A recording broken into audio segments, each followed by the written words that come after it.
Hi, everyone. My guest today went through decades of pushing through symptoms, stuck in that push crash cycle that many of us know all too well until COVID hit. And in 2020, she caught this and it developed for her into long COVID, which turned life into a masterclass of survival and isolation. Despite being bedbound for nearly 3 years, my guest today didn't accept her circumstances. She decided to flip the script entirely, kind of like a plot twist that nobody saw coming. Hi, I'm Raelan Agle. Here we dive into the recovery stories of incredible people who faced chronic conditions like ME/CFS and Long COVID, and together we uncover what works, we question outdated advice, and most importantly, bring hope to those still navigating their own recovery journeys. Today's guest, Amari Love, joining us from over in Marbella, Spain, had no choice but to become her own health detectives when doctors and healers just couldn't figure out what to do. She finally connected the dots between things like emotions and beliefs and the ever-changing symptoms that were keeping her stuck.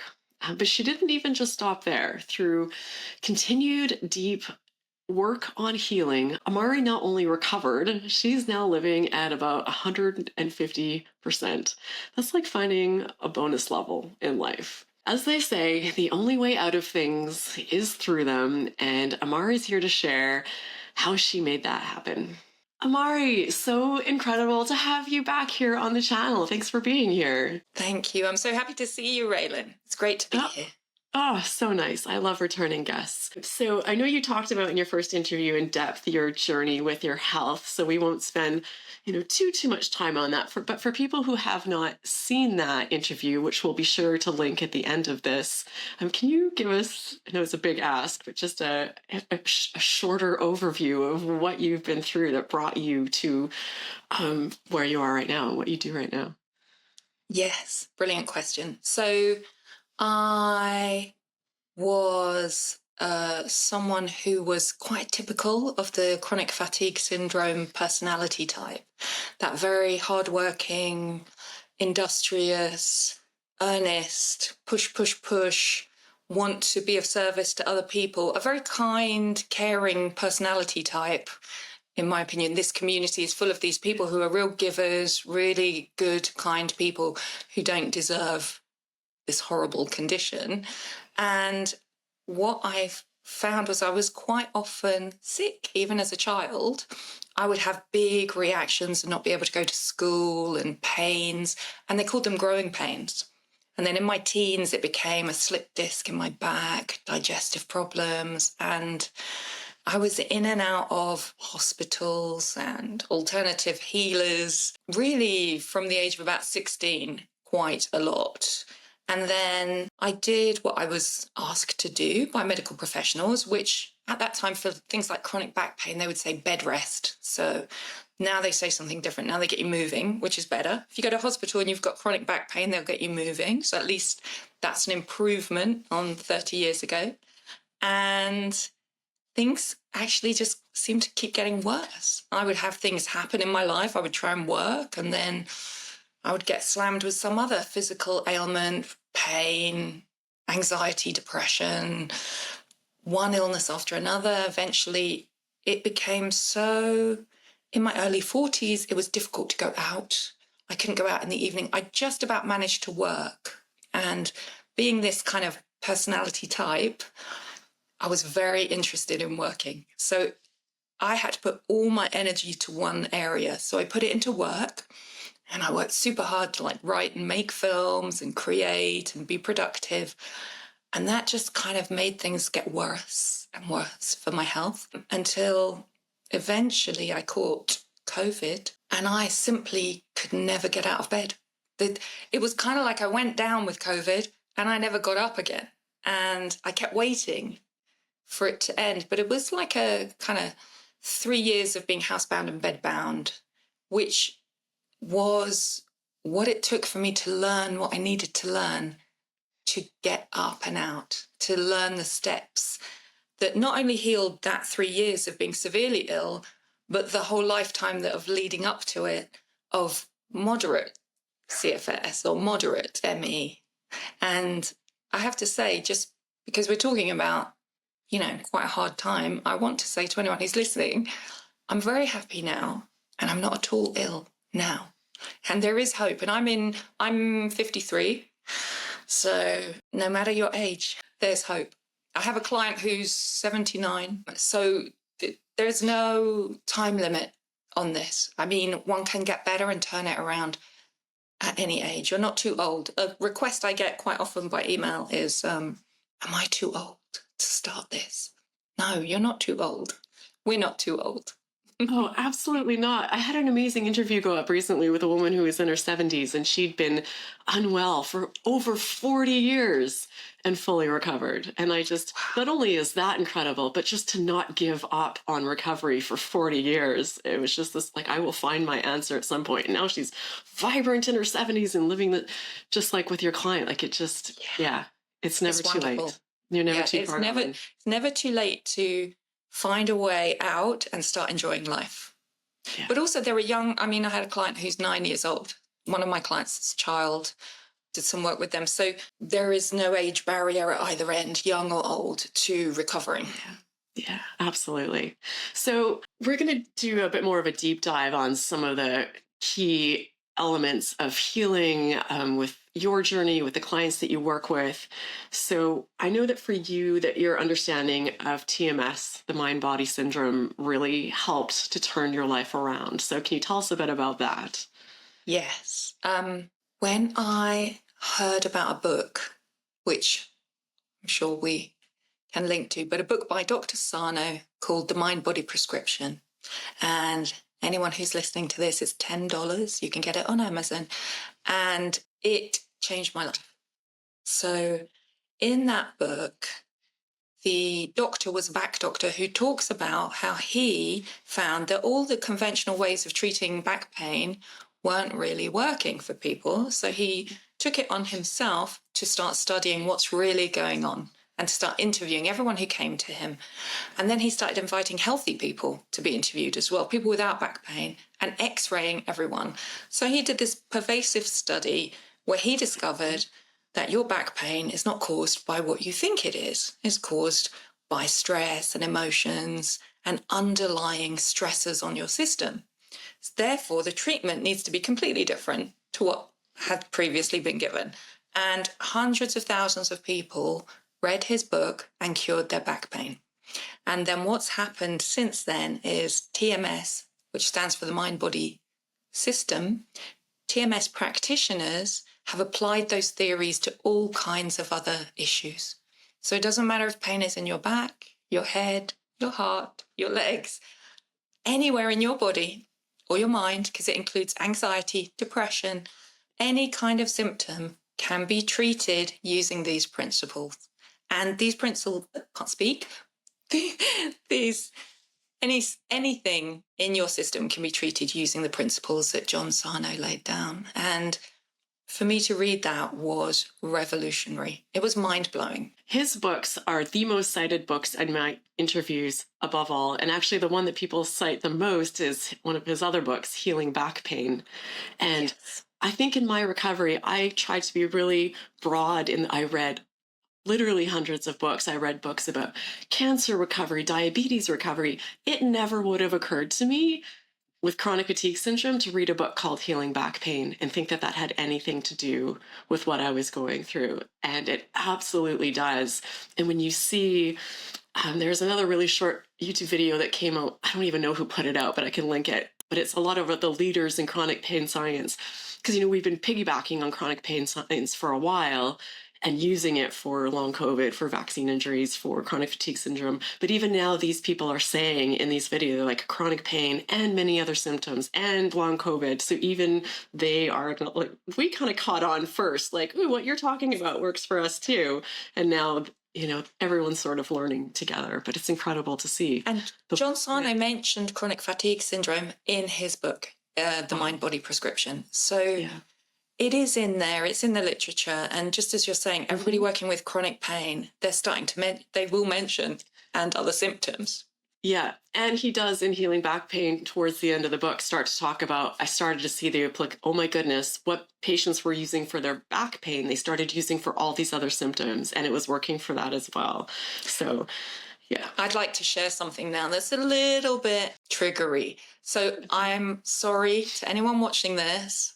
Please don't get too upset and keep an open mind. My clients hate me for this. Dr. Sarno says in that book, 2% of people get it. They hear the theories or they read the book and they are cured pretty much. They are up and walking and their pain goes. And I'm in that 2%. And I imagined naively and incorrectly that other people, I would say to them, hey, you need to read this book. And they would just get up and walk out of their bed.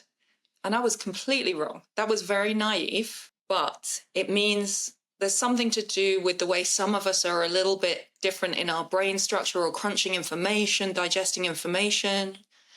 That 2% of people will read that book and their life will be radically altered that day. Therefore, I hope everyone spends that $10 and reads the book. But 98% of people are going to need some more help and more support and more time to study, understand, learn, believe, start to experiment to see what works and go, oh, maybe this is true. Maybe it does work.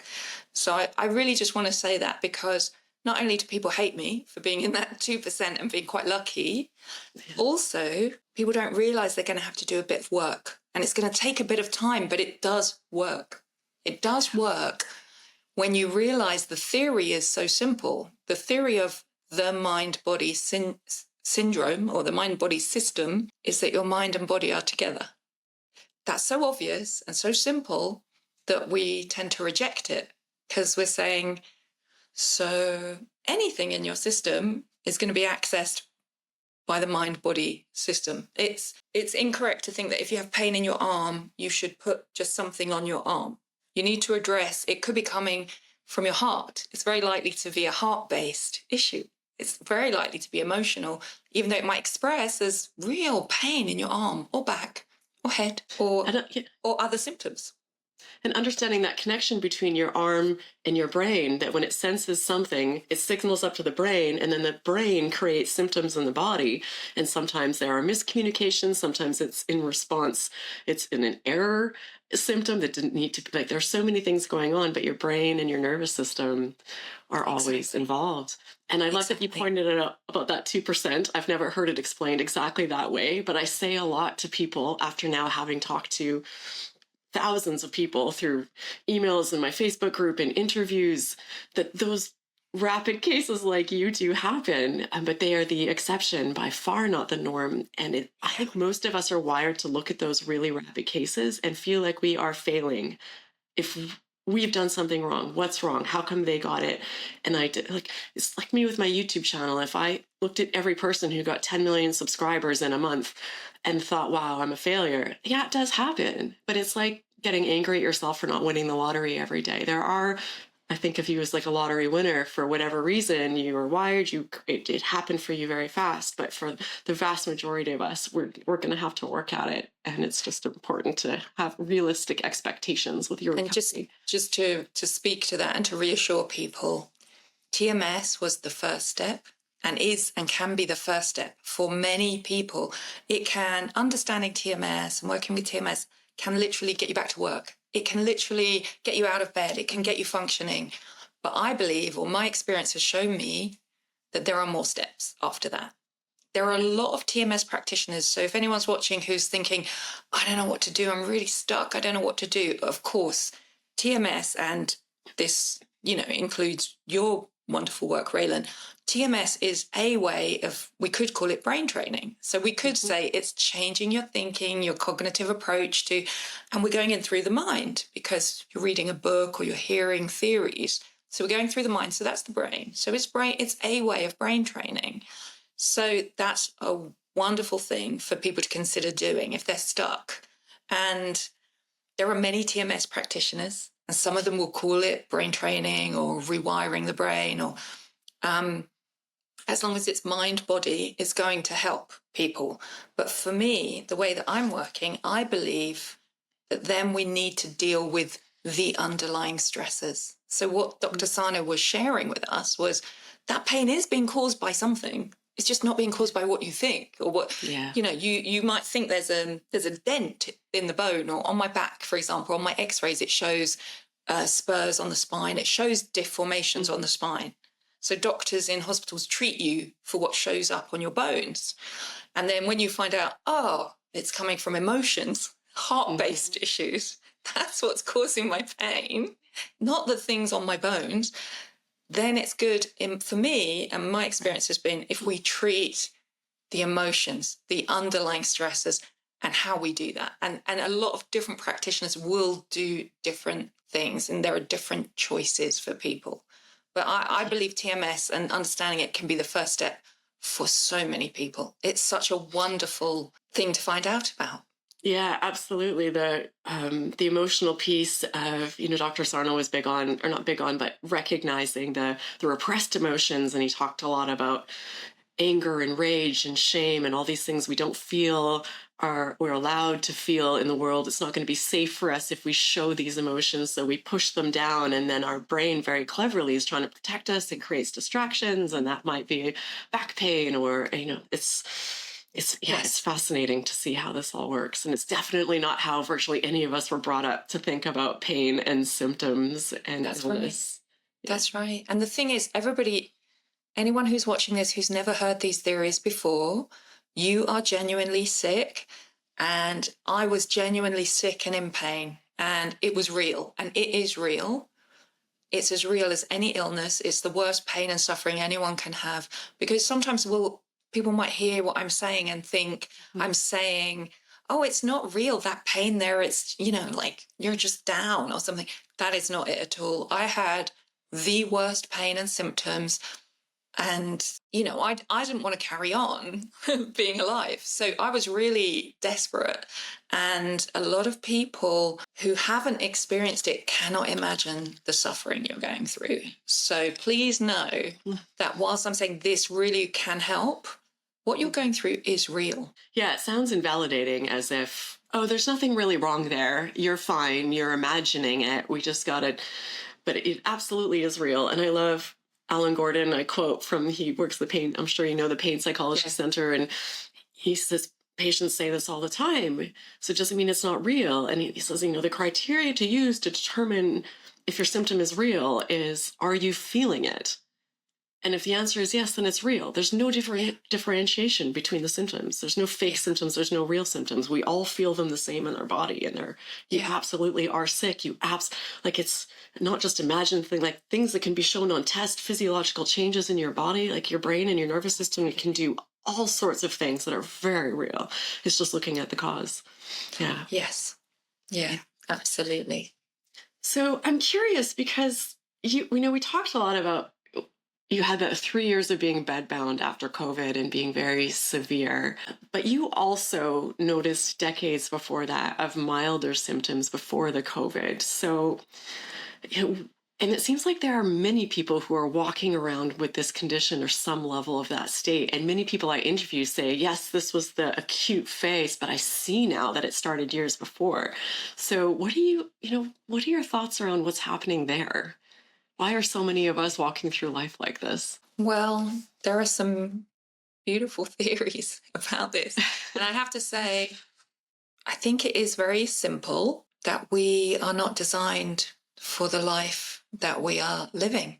And we are created and part of this earth, and we're designed to live a certain way, and our nervous system and our body and our mind was built for that. And if we keep piling on stressors that are against our natural system, then we can't really handle it. The system can't really handle it. It's not about strength or weakness. It's simply that it's like a glass of water, and if you keep pouring into it, it overflows. You can't keep pouring into it when it's already full of stress.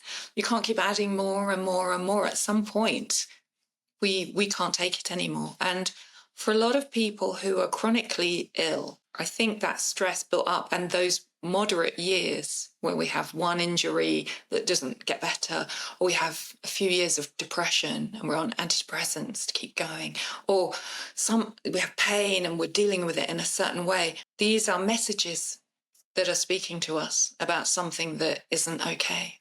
And what we're trained to do in our culture is ignore those messages and keep going to work, keep pushing and go to the gym and maybe hit that gym harder, maybe push harder. You know, I remember doing martial arts in the years where I was getting more and more sick. And I took up martial arts because that seemed like a really good idea to me to help my health. And I did juicing fasts and things. And I quite like fasting. I'm not, but it was harshness to myself. I was like, I need to toughen up. I'll do martial arts. I'll fight. I'll live on juice. I will be some kind of superhero.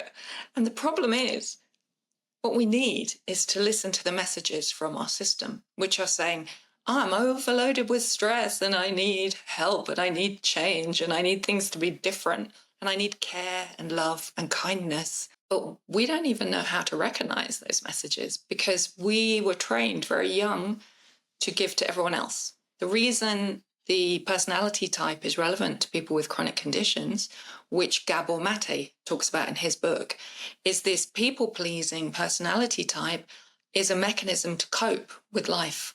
So we become givers, we become kind, but we become very harsh to ourselves.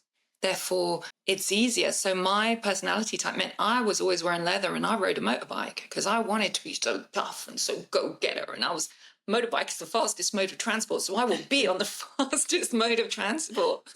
I'm busy. I'm going to be so productive. I'll be 10 times more productive than other people. And I worked in films, so it was usual for people to have 2 or 3 phones because you'd be doing 2 or 3 things at the same time because you were fast. So there was this harshness to the self. And what I find now, through learning about what's happened and what really was going on in those moderate years where I was moderately ill on and off all the time, is that if I don't want to be moderately ill again now, if I don't want those symptoms, I have to learn to live slow, be kind, learn how to not be harsh. I am totally well enough to ride a motorbike if I want to and ride across continents. But why hurry? Why not walk? Why not chat to people on the way? Why not visit and take my time? What is the rush? The rush is part of a coping mechanism. That rushing, speeding, that fight, flight, it's like, it's a stress response that we're very familiar with. So we stay in it because it feels good. We actually feel good to be a bit stressed. We're going to learn to unwind that. Yeah, I think there's a bit of an addiction to the adrenaline and the cortisol that comes with the constant. And a while ago, I'm looking down at my laptop in front of me, and at the top of it, there's a picture of a sloth, and then it says sloth-like mode. And it's just, I just did it maybe a month or 2 ago, and I realized I've been trapped in that, always in a rush, trying to get so much done, go. And like just every moment of every day, I'm using it like a brain retraining. I just repeat it whatever I'm doing. I'm like, there is no rush here. Do less. And it's so normalized by the people around us. So it's hard to even recognize that we're doing something that is problematic when it's not even just normalized, but it's glorified and it's celebrated. And what, you're working 14 hours a day? Look at all the accolades you have. You know, you go to the gym 17 times a week. This is status. You just did an ultra marathon. And it's not bad to do any of these things, but how much and what's driving you and what are the voices in your head? Yeah. I think when you look at our world, I interviewed someone recently now, I can't remember who, but he said, like, if you designed a world on purpose to pretty much be the worst possible place for our physical and mental health, like, we're living in it. And this is what's normalized to us. So you really have to just step out, zoom out and be like, what am I doing? What really works for me? Does any of this make sense? And so what we can do right now, because anyone listening might feel like, oh, but I've got no choice. I can't leave where I am. I've got to. So some tips, I give you free resources on my website to help you step 1, step 2, step 3. But what you could do right now is understand that what we're talking about is about your mind as well. It's about your attitude to yourself. So this beautiful tip that Raelan gave, which is sloth-like mode. And I talk to my clients like that, and we call it slacker mode. We have to become a slacker. And I love it. There was a movie called Slackers in the 90s where these guys kind of rode around, hanging around and dating and not really doing much, but just being slackers. So the idea is for workaholics and recovering people pleasers, one of the goals can be to become a slacker. Now, that will sound unappealing to everybody listening. You'll be like, I don't want that. I want to get back to my busy life. Now, that's okay. To have the goal of trying to become a slacker will only take the edge off a little bit. You're still going to work. You're still going to be productive because it's in you. You love it, right? You love achieving and doing things. And that's great. But if you're aiming at least to become a little bit more of a slacker, it will help you have less stress, be less in fight or flight, help your nervous system. And this is a mental adjustment. This can be a post-it somewhere in your line of vision, on your fridge or next to your bed. So we're talking about things that you can do no matter where you are, even if you're in a really busy city. That's okay. It's okay. Wherever you are, there are changes you can make that are going to help you. Yeah, I love that. I know you've talked too about how like somatic healing work combined with emotional healing can help with symptoms. So it'd be great if you could tell us a little bit about that. Yeah, I'd love to share with people, and I'd love you to say what you think about this as well. There are things that I've learned since recovering that I didn't know when I was sick, and it would have helped me. So I'm going to share something that I think could really help people who are watching your videos to find answers to help them recover. So there are two approaches in this kind of healing space. One is top down and one is bottom up. Does that look weird? Two fingers, sorry, apologies. So if we go top down, that's your mind. That's your mind. But it's top down, meaning from starting with the mind and then going down into the body. And if we start with bottom up, then that's starting with the body and going up to the mind. So whatever we're working with, it's going to affect your whole system, right? So when you're looking at practitioners and coaches and healing resources and courses, this is something that it's useful to know, because you can go, is this one top down? Is this one bottom up? What do I want to do right now to help my own healing? So a bottom up approach would be starting with the body, and then it affects your mind. And so it helps your whole system, but it starts with the body. So it might be something that involves tapping or shaking like TRE, or it might be, so there are body-based ways to help your nervous system that will help all of you. But for someone who's bedbound or very severe, they can't do that necessarily. They will need to start with a top-down approach, so with the mind. And with all of the people that I work with, we generally start with a top-down approach with the mind, because their body is quite often in such a state of pain and symptoms that everything hurts and everything triggers more symptoms. So it can be helpful to use a top-down approach and then add in a bottom-up approach from me. But I just thought it might be helpful for people to know there are the kind of two access points to your system, top down, bottom up. And what people are calling bottom up in this space is somatic work. And somatic means pertaining to the body. But so people say somatics, somatic healing, somatic therapy. And just so you know, it just means you're going bottom up. You're going from the body into your system. And when we go top down, we can rapidly access emotions.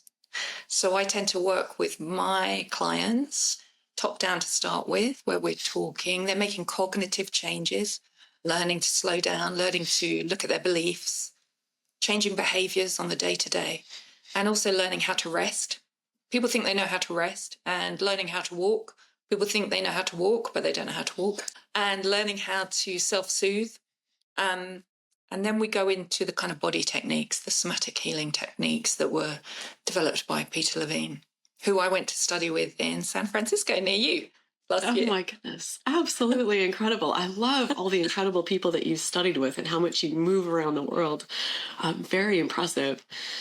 So lots of talk about brain retraining, and obviously different ways to understand it, to go about it. So what is it for you? And is it something you still do? Is it still something that you incorporate in your life? How is this applied with the people that you work with?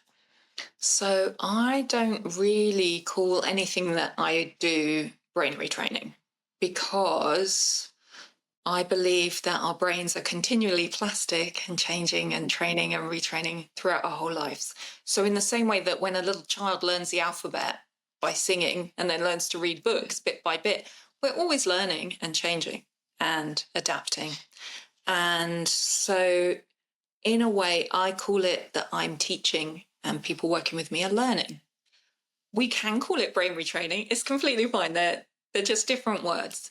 But for me, it feels more simple that I can teach and people can learn, and different people have different learning needs. So some people are dyslexic and they're really not going to read some books, and we're going to use different ways to help. And some people have different challenges that prevent them. For example, some people can't listen to music or audio, or so they can't do some of the meditations that I make. They can, but very gradually, like, 30 seconds at a time, building up over weeks and weeks and weeks, to build up to be able to listen to a whole meditation, for example. So because of the different symptoms and challenges that people have, I find it helpful to be able to go in through different routes, and it's not a one size fits all from my perspective. We do work on beliefs. We do work on changing thought patterns. We can call that brain retraining. But the big one that's at the beginning is letting go of what the people have been told recently. Most people who are very sick have heard a lot of things from doctors and healers that they've been working with in the recent years that are still lingering. And so it's quite difficult for people to let that go. And that can be the first, sessions with me anyway, where we're talking about what's really going on in your system. And people, of course, are coming and they're going, well, I'm still waiting on the results of this test and that and this, and maybe the virus did this to me and that. And the thing is, it's usually that's not the root cause of these symptoms. Yeah. So you bring up such an important point about brain retraining. I think because the term was new for many of us in recent years, and it sounded like something mysterious that you did in I don't know. I really couldn't picture what it was. It just sounded, how do you retrain your brain? But, now that we learn more about it, the rest of us, many people already knew this. It is something that, if you're breathing, it's happening. It's not, does brain training apply to you or not? There's no condition on the planet that brain training isn't going to apply to, because brain training is something that is always happening. The way I see the distinction, or the way I use the term, is whether it's passively happening. Like, are you putting any conscious, purposeful effort into taking charge of what's happening? Or are you just sort of sitting back and letting it all happen into response to your thoughts, environments, people around you, things you say and do? Or are you aware that this is happening, understand how it's happening, and learn some of these tools to, shape the way that it moves forward? But I'm glad you brought it up, because it is something that we all do.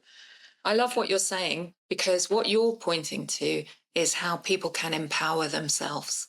Yeah. So if you actively are brain retraining, or you're actively learning and using new tools and learning new techniques, you are empowering yourself on your healing journey. Whereas the old way was, the doctor tells me take a pill, wait to get better. Now that's very passive and doesn't work. So even though it's hell on earth to have a condition like this and to feel so terrible, you are then forced to become empowered gradually and learn how to look after your own system.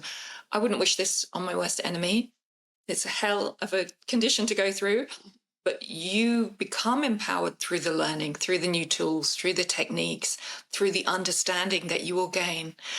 Some people say they can't read a book, they can't listen, they can't study, and that's true. And I wasn't able to read a book when I started having to learn these things. I couldn't look at texts on my phone. It's very challenging. So please know, if you're severe, I am talking to you. You are going to be able to help yourself and become empowered. It's gradual. It's a gradual process. I'm not suggesting you can read a book now. It might be that you build up to being able to read a book, and that you make improvements first, and then you're well enough soon to read a book. I couldn't read a book for a long time on the journey.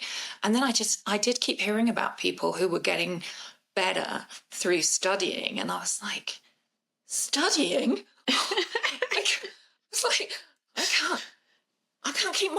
how am I going to study? I can't have a shower or a bath. Like, how am I going to add studying to my life? So it can be very tiny and gradual, and it has to be the right things to help you get there. Yeah, absolutely.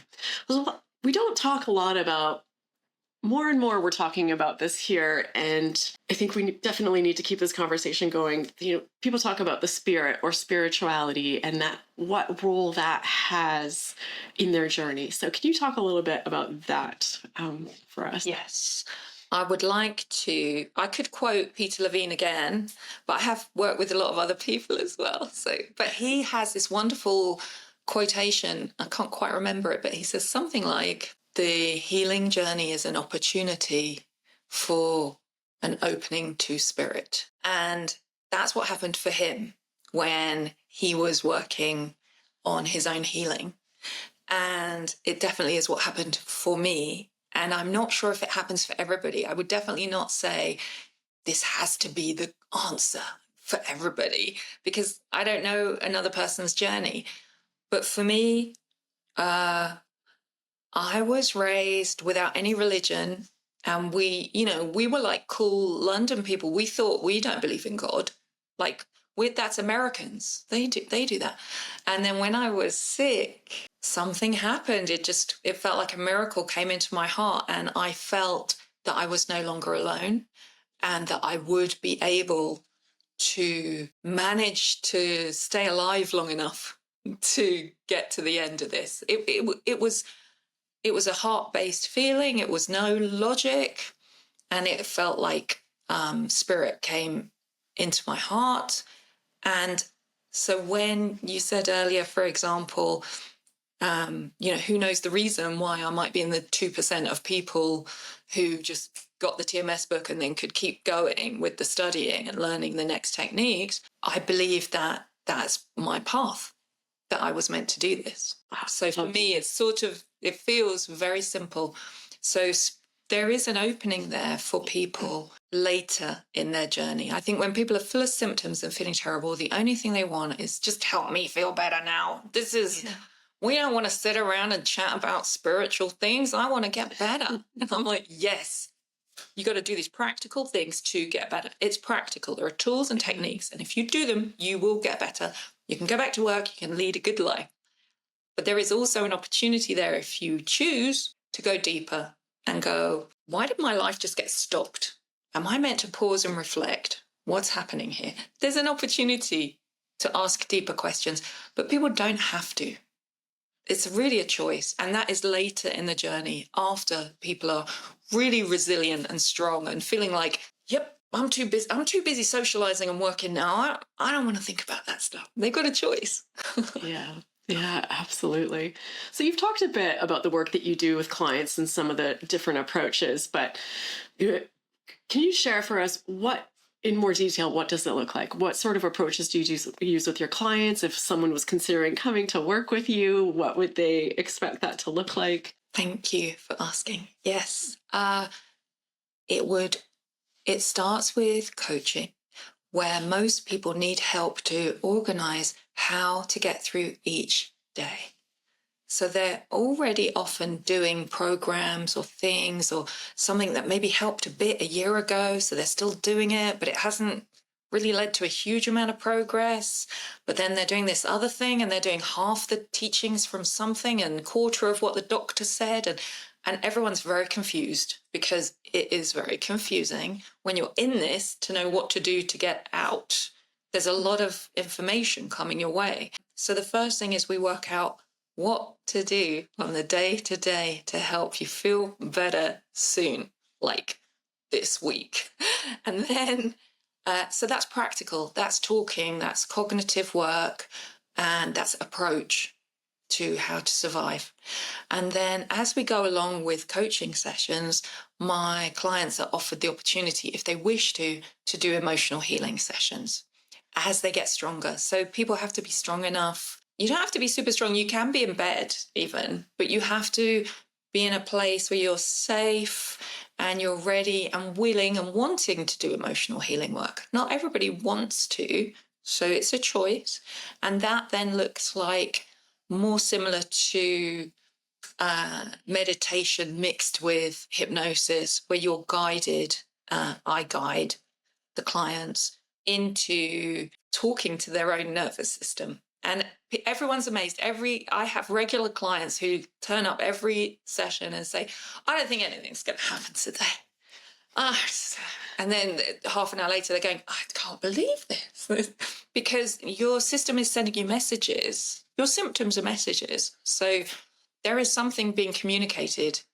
It's just difficult for us to understand those messages. So what we're doing is we're learning, what is this pain trying to say to me? Because I don't speak pain, so I don't understand, but it's trying to say something.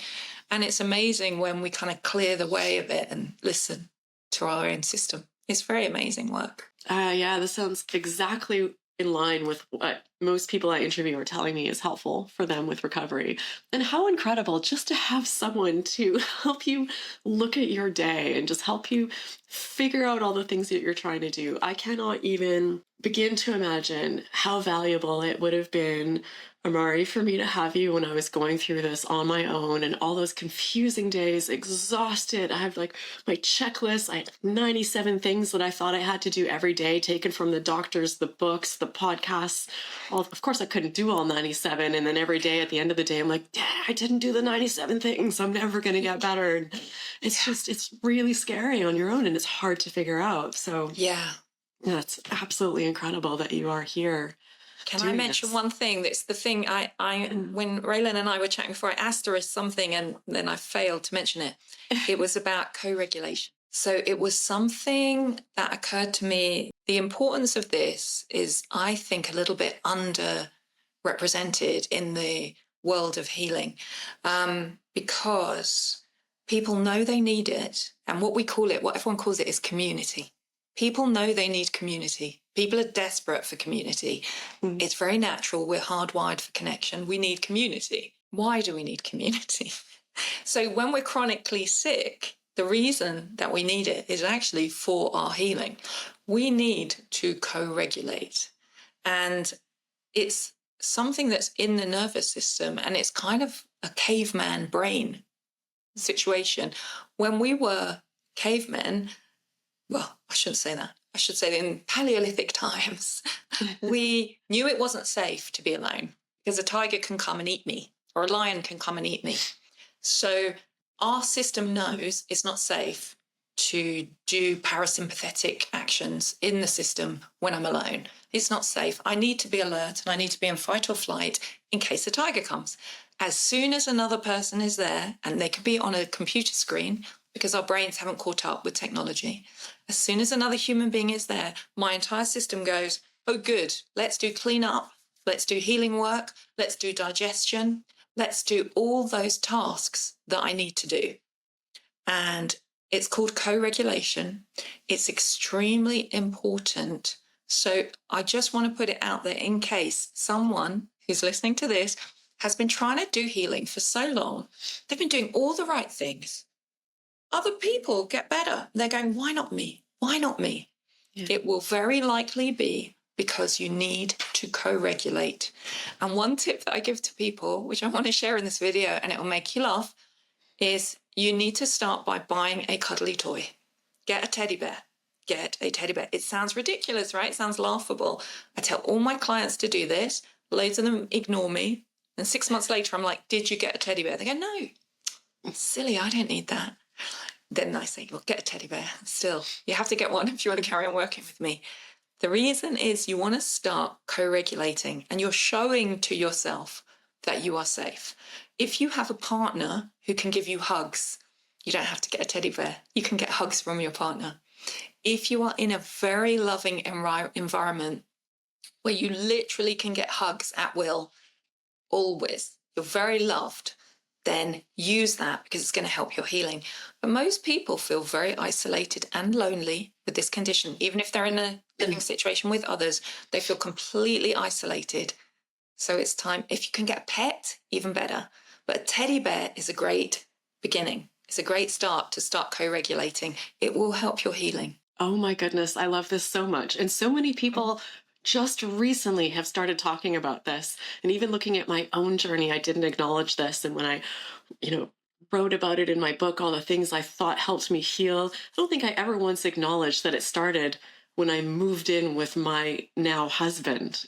And I had that person and that support and those hugs and just that calm, caring presence. It didn't click that, well, that was part of CFS recovery. So, yeah, I think this is great. And even just listening to you speak, I feel better. You have such a calming presence. My nervous system is happy. Like, I just kind of want you here next to me all day long. I don't know if we could arrange that somehow, but because so we need to incredible. regulate. Yeah. I mean, I can't even take it personally. We are humans. We are Yeah. hardwired for connection. And that's why I love you for making these videos. Because when people can see these videos and see this person recovered, that means I can recover too. That allows that human being to co-regulate. Whoever you're seeing, and you're going, they're a human like me, they recovered, that means I can do it. And our whole nervous system goes, oh, good, good, good. It's going to be safe. It's going to be safe. We're going to do this. It's very good. Oh, absolutely incredible. I could not possibly have loved this more, Amari. Every sentence you've said has been pure gold. I think this is brilliant. Of course, for people watching, listening, everything you need to know to get in touch with Amari or just learn more about her, check out what she has available will be in the description. So I encourage you just to take a moment and expand it. I think virtually everyone would be better off with a little bit more Amari in their life. So, yeah, definitely hope. I have no doubt you're going to have tons of people reaching out after this interview. Thank you so much for doing this. I'm going to link your first interview that you were here. So if people haven't seen it, it's a great one. We do more of a deep dive on your journey itself, and you'll notice that Amari's name has changed, and there's a nice story behind that. So maybe we just wrap up now. If you could let us know how you became to be Amari Love. Yes, I was given this name by a spiritual teacher. So that was very beautiful for me. And I said, I want to work with love. I think love is very important for healing, self-love. People are learning how to love themselves as part of this healing journey. And the spiritual teacher gave me the name Amari. So it's Amari Love, and Amari means eternal. So it's very beautiful, really. I love that so much. Thank you so much for being here. This has been absolutely incredible, Amari. I'm so glad that you're back. Thank you so much, Raelan. Have a wonderful day. You too. Thank you to everyone watching and listening. Looking forward to your comments, and I hope to see you in this next video with Amari. Take care, everyone.